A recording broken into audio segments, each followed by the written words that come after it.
penso que já conseguem ver o meu slide.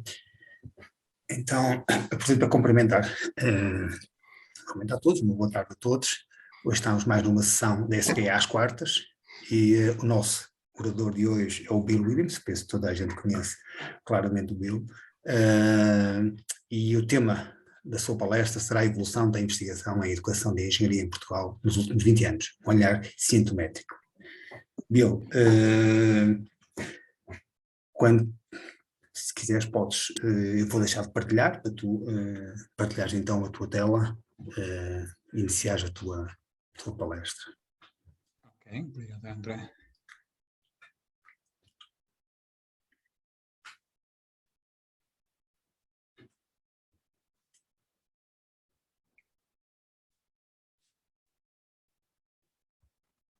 Ok, conseguem ver agora? Sim, Bill. Estamos a ver, mas não está no modo partilha. Ainda. Não está no modo apresentação. No modo apresentação, sim.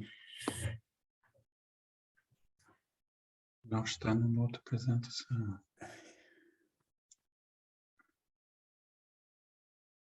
E agora? Penso que ainda não. Ainda não, se calhar tem 2 monitores, não é? Por isso tem que partilhar o outro monitor em vez de ser este, para ficar em modo de apresentação, quando escolher. Quando escolher o monitor, o ecrã de partilha, tem que ser o outro, porque isto vai partilhar no outro lado, pelo menos é assim no meu. Deixa-me ver. Ou senão também vemos assim, que se vê bem, também creio eu que não há problema.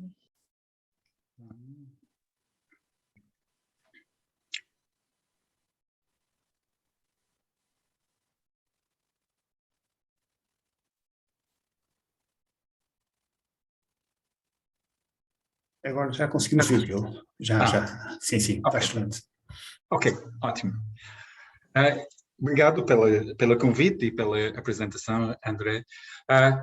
Hoje vou falar de análise cientométrica, que é uma palavra que eu só descobri há relativamente pouco tempo, mas é uma palavra útil porque descreve um tipo de trabalho que eu tenho desenvolvido ao longo de talvez 10 ou mais anos.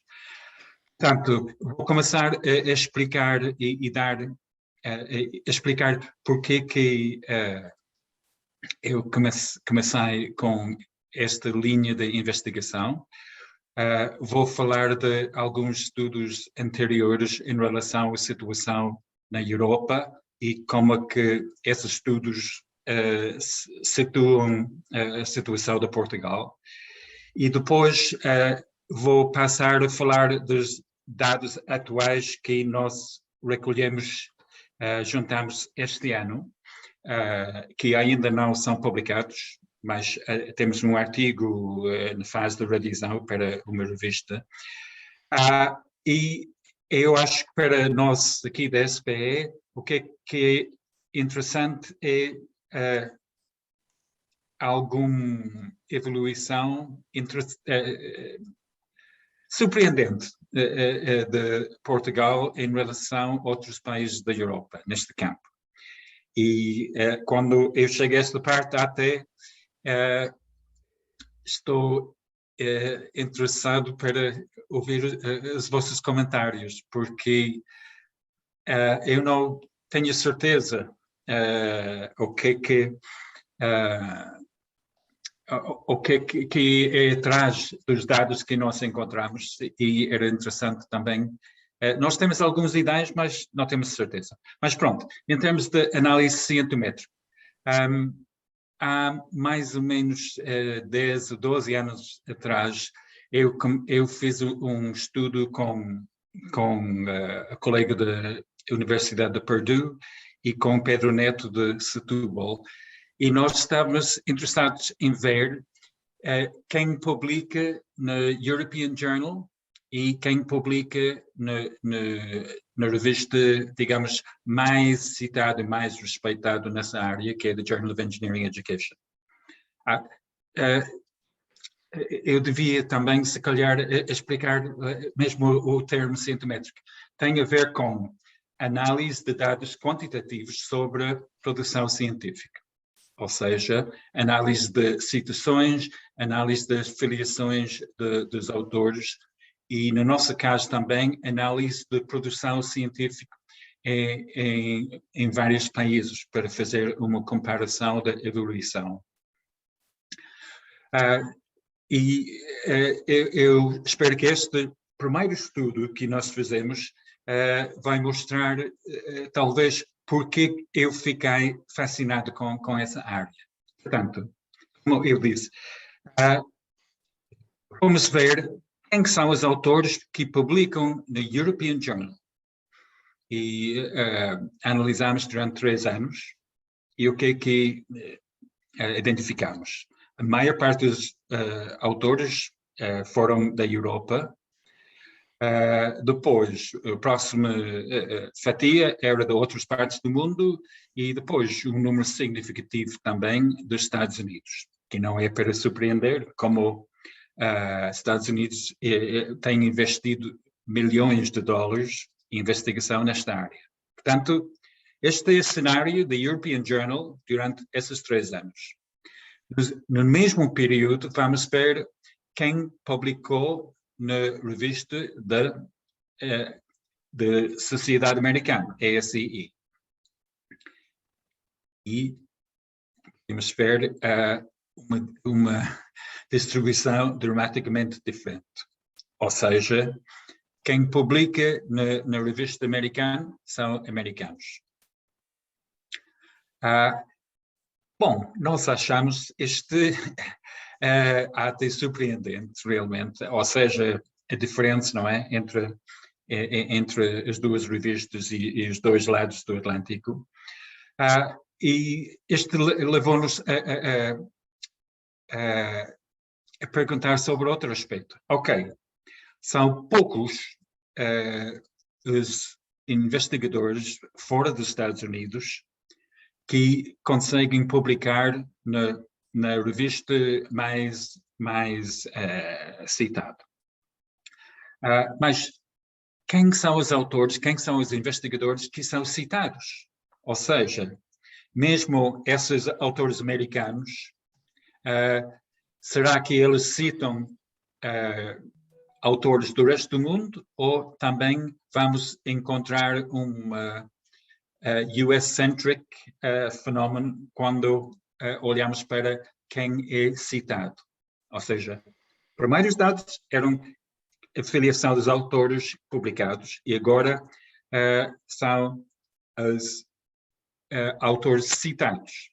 Então, este é top 30 dos autores citados no European Journal e, bom, dá para ver que realmente é uma mistura de pessoas da Europa, Estados Unidos e o resto do mundo. E agora vamos ver o top 30 dos investigadores citados na revista dos Estados Unidos. E é só em número 32 que encontramos alguém fora dos Estados Unidos. Bom, quando publicamos esse estudo na European Journal, deu muito para falar.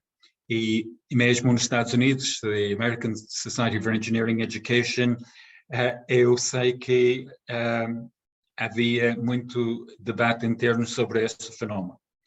De tal forma que, quando eles procuraram um novo editor-in-chief para a revista JWE, uma das perguntas que foi feita a todos os candidatos para ser editor-in-chief era o que é que pretende fazer para tornar a revista principal de campo, não é? Mais global e menos US-centric. E realmente a atual editor-in-chief, Lisa Benson, tem feito bastante esforço para mudar um pouco essa situação. A primeira coisa que ele fez era convidar associate editors, ou seja, as pessoas que têm responsabilidade do processo de aceitação ou recomendações sobre as submissões, era convidar pessoas fora dos Estados Unidos. Eu fui convidado em 2017 e depois foram convidados vários outros. Portanto, neste momento, na editorial board, há pessoas de África do Sul, da Austrália, da Finlândia, eu sou o único de Portugal, e Irlanda, penso eu. Portanto, é muito mais global, muito mais internacional. E pouco a pouco também há mais papers, mais artigos. Sim, é verdade. Porque havia aquela pressão por causa das propinas, para não pagar mais não sei o quê. Sim. E fez. André, se calhar podes pôr toda a gente em mute. Obrigada. Portanto, olhando, por exemplo, do ano passado, a afiliação dos autores publicados, vimos que, apesar de agora ser a maior parte dos Estados Unidos, também há estudos publicados de outras partes do mundo. Pronto, então esta foi a primeira atividade que eu tive nessa área e realmente fiquei um pouco fascinado, que é um trabalho quantitativo. Nós estávamos a analisar os papers e trabalhar em folhas de Excel, etc. Que nosso trabalho quantitativo resultou em mudanças na forma que na atividade da revista. Bom, agora eu queria falar de alguns estudos focalizando mais em Portugal.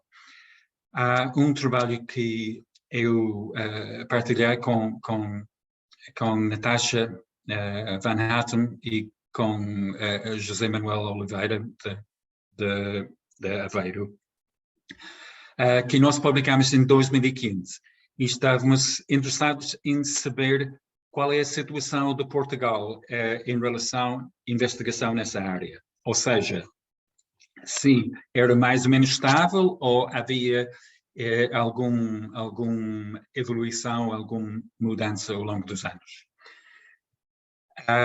Este é um tabelo que nós incluímos naquele artigo, onde pode ver que publicações de autores de Portugal estava a aumentar nos últimos anos da nossa amostra, ou seja, 2010, 2011, 2012. É verdade que mesmo um número significativo dessas publicações foram em revistas que não eram do primeiro quartil, digamos, da Scopus, ou seja, eram revistas com um nível um pouco mais baixo. Mas, de qualquer forma, identificamos uma evolução positiva.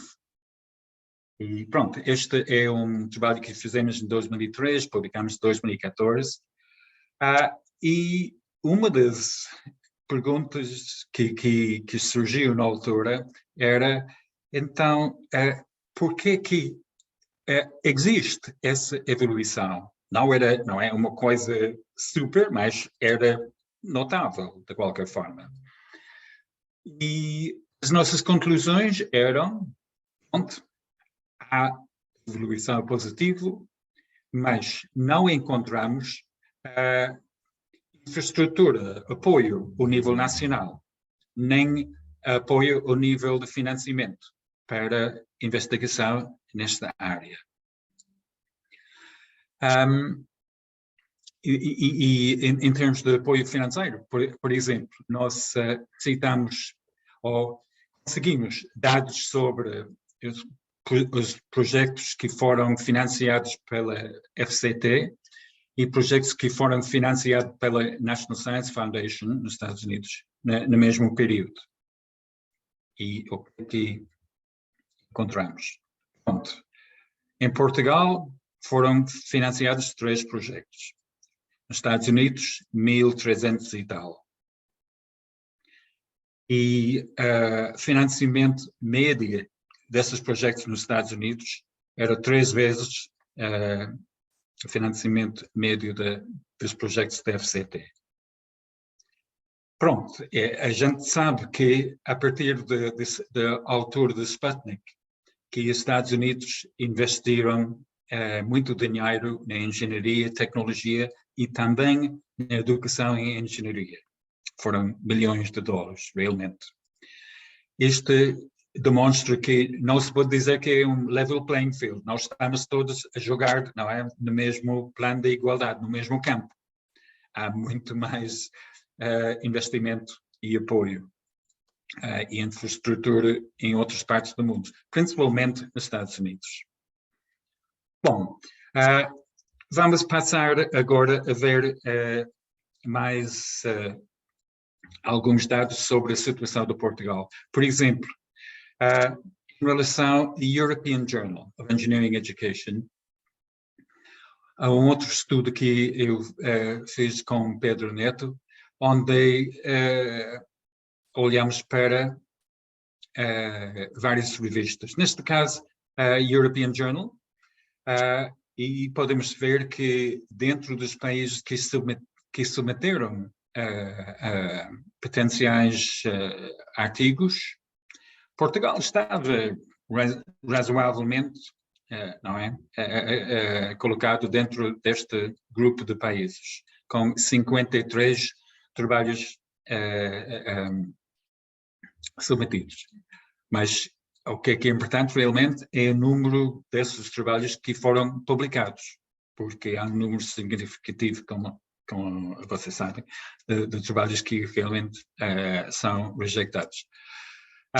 No caso de Portugal, tivemos uma taxa de aceitação à volta de 30%, que pode-se dizer que é razoável no quadro europeu.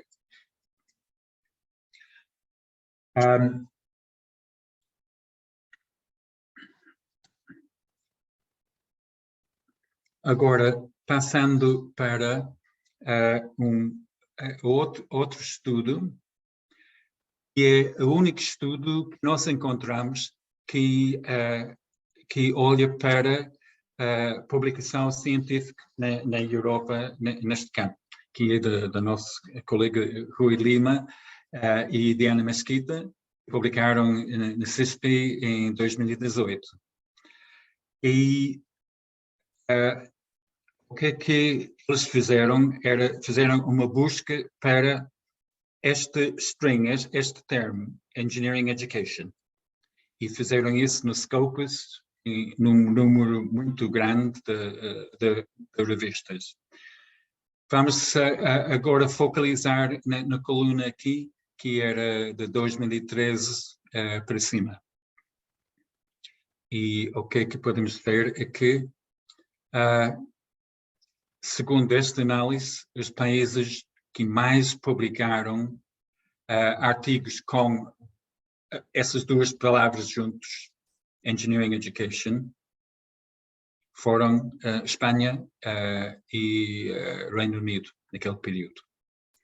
Portugal estava assim, não é? Não nas primeiras da tabela, estava mais ou menos o meio. E eu peço para notar, então, onde estão vários países da Europa nesta análise que Rui e Diana fizeram. Ou seja, no início temos Espanha e Reino Unido. E também, dentro dos líderes, digamos, temos a Alemanha, França e Itália.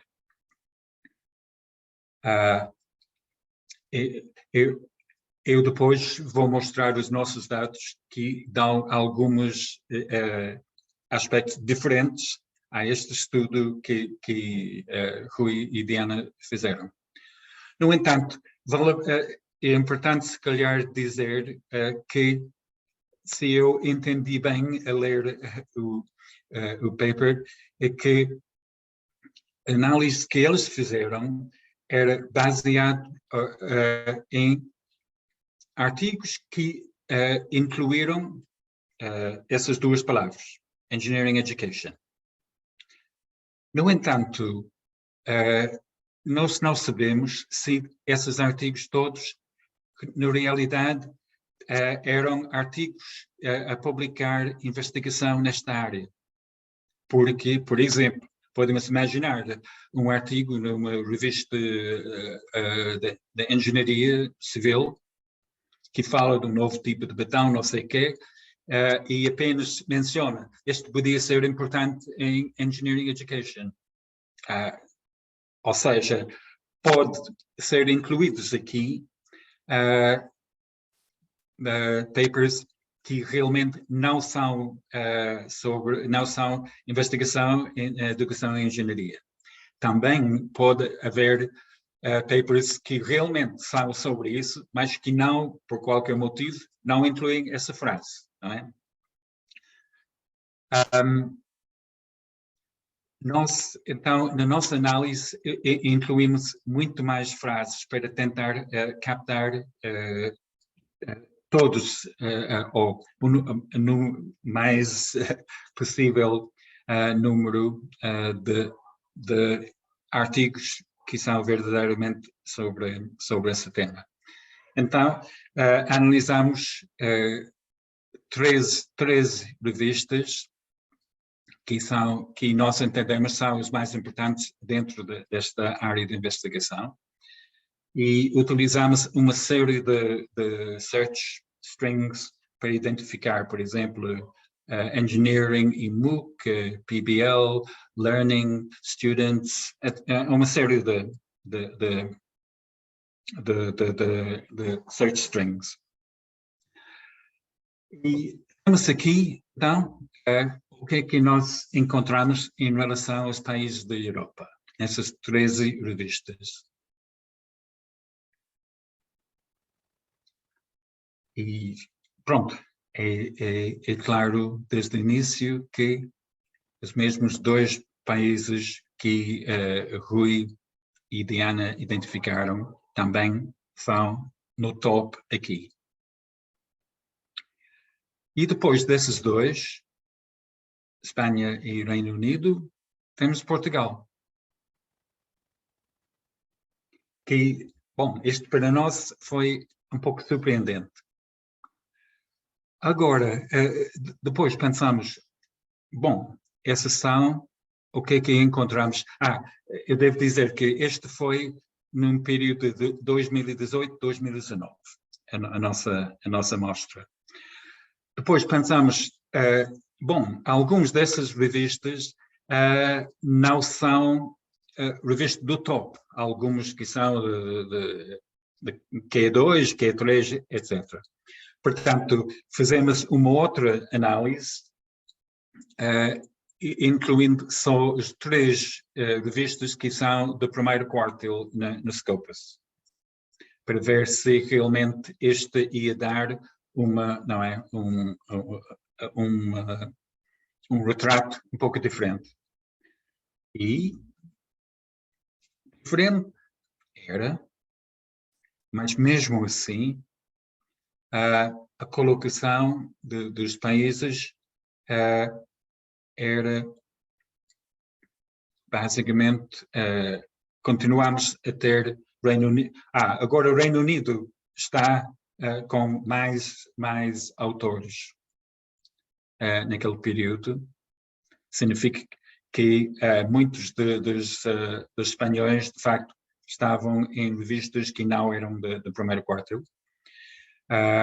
Número 2, Espanha, e número 3, Portugal.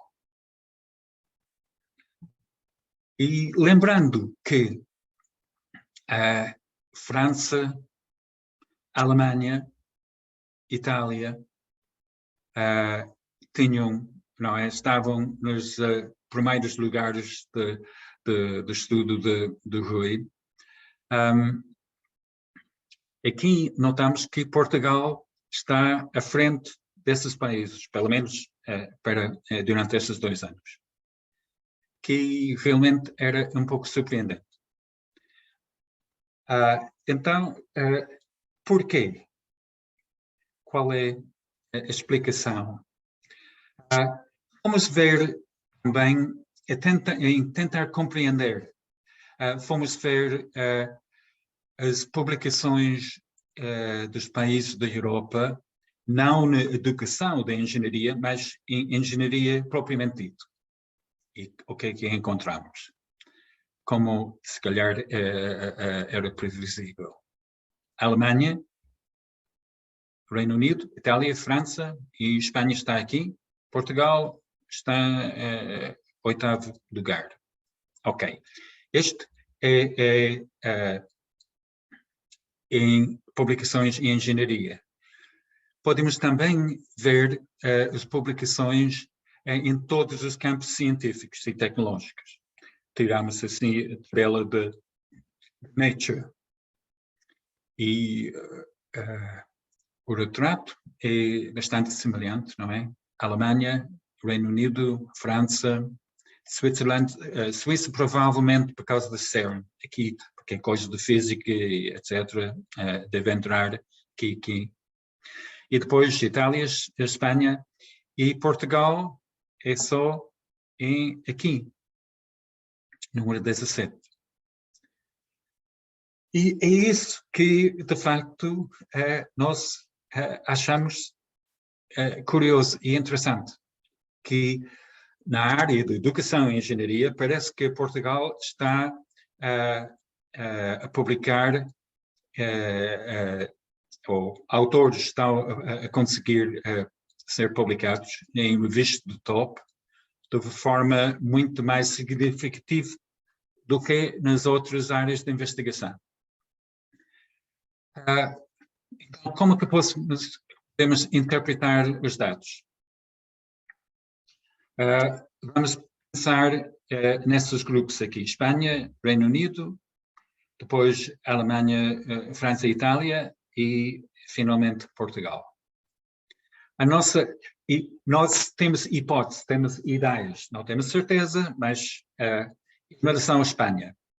A Espanha tem uma situação muito particular lá, que é no processo de avanço na progressão da carreira, tem muito a ver com avaliações que são feitas pela ANECA.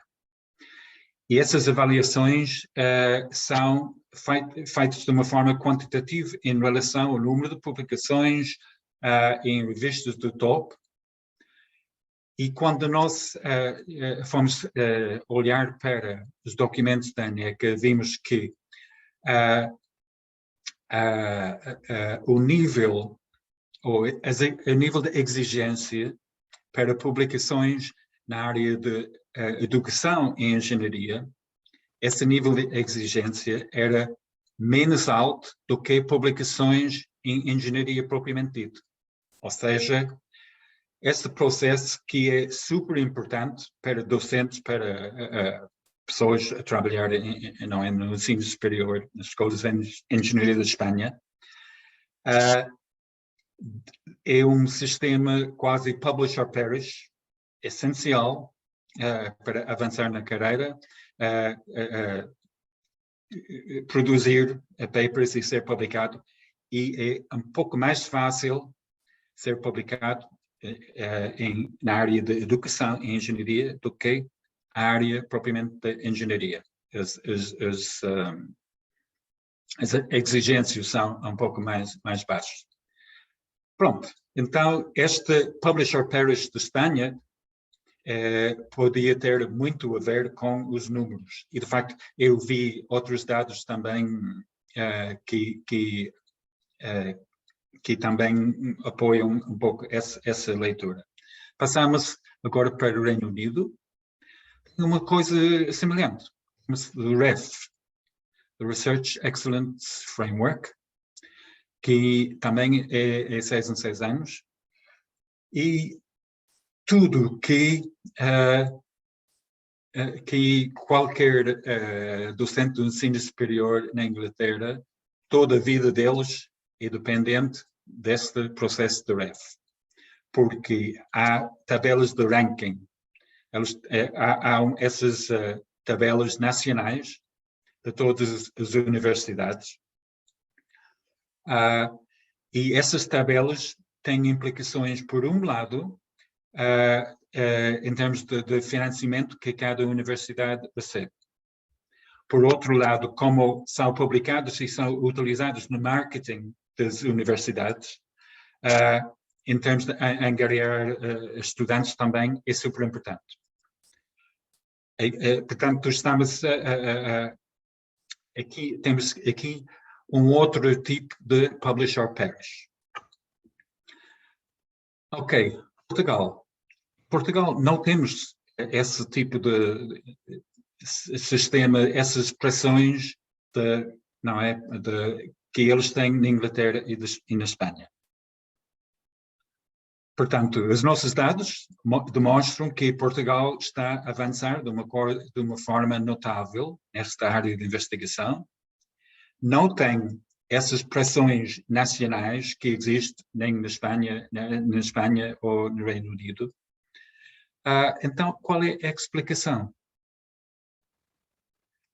E eu tenho que responder, eu não sei qual é a explicação. Eu tenho uma ideia e estou interessado para ouvir as ideias dos outros.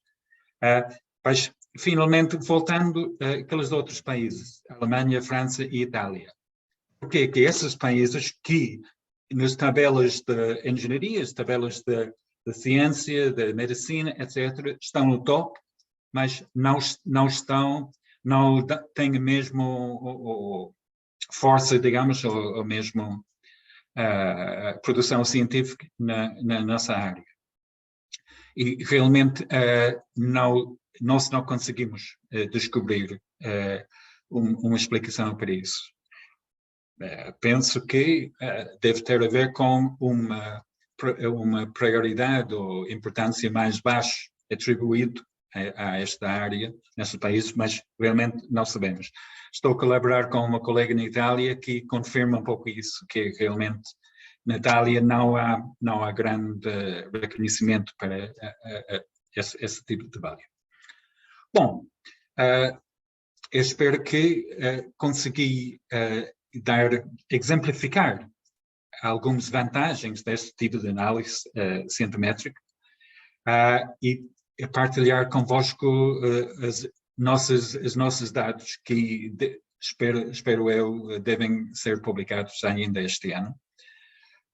E agora estou muito curioso, expectante para ouvir comentários e sugestões. Qual será a explicação para este desenvolvimento, essa evolução notável de Portugal? E assim vou deixar de partilhar ecrã e estou desejoso de ouvir comentários, sugestões ou perguntas. Obrigado, Bill, pela excelente apresentação. Eu penso que normalmente paramos de partilhar agora a gravação, iniciamos uma segunda gravação com a discussão. Então vou parar por agora.